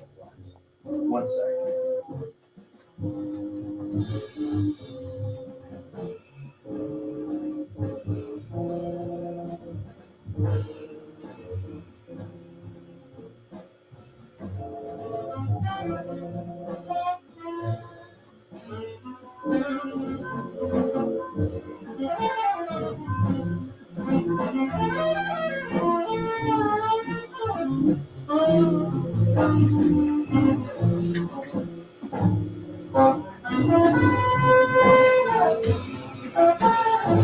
All right, I still have the records, so I think I'm going to close this up pretty soon. But first, what we're going to do is we're going to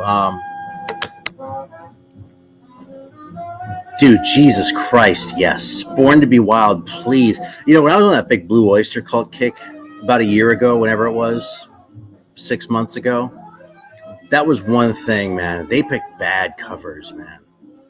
They always pick bad covers, but Born to Be Wild, Jesus, man, why did that always have to be in the fucking... Yeah. Why did that always have to be in the set list? That bothered me so much. All right, so Black Quicksand is saying this is probably the longest album title ever. This is the Pax record, and this record is great. Okay, but this is like hard 70s shit. These guys are from Peru, and they really rule. And the record is called, yeah, don't let this fucking corny back picture like make you shy away from it, because it's really good. But the record is called May God in Your Will Land You and Your Soul Miles Away from Evil, which is a very long title. But I think they've met their match with Dede Lind here from Italy.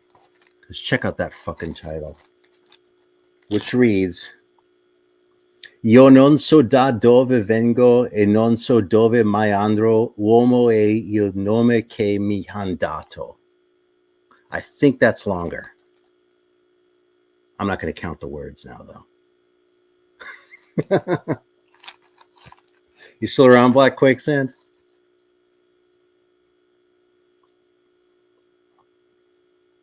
Yeah, you're right. There is that Mystifier one, and I don't have that one, so Eric's going to have to fill us in. But it's not as long as either of those, I don't think.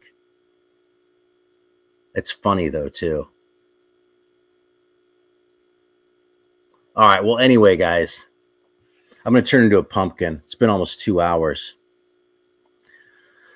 Thanks for tuning in, though. Appreciate everyone watching, man. This wouldn't be any fun if y'all weren't here talking with me and hanging out and bullshitting like this. So it's fun to show this stuff. And, you know, it's cool to show it in videos and talk about it, but it's all on my own. You know what I mean? So, yeah. Incidentally, this is a really good record. This is one of my favorite Italian prog records. I'm not as into the Italian prog as I was for a while at one point, but this one's really pretty good. Yeah. It's not as good as, like, the Osage Tribe record. I love that one. It's not as good as Il Rovescio della Medaglia. They're one of my favorite Italian bands, but it's really solid. So, all right. Thanks, everyone, for watching. I'm going to listen to a little more Sun Ra, and you know what else I'm going to do? I'm going to watch some more fucking spider videos. Oh, yeah, there we go. The world is so good that who made it doesn't live here. Like, the combination of length and broken English... That gets 2 thumbs up for me, man. Fuck yeah, dude. A native English speaker could never come up with a fucking album title that good. All right, thanks for watching, everyone. Appreciate it. It's been fun.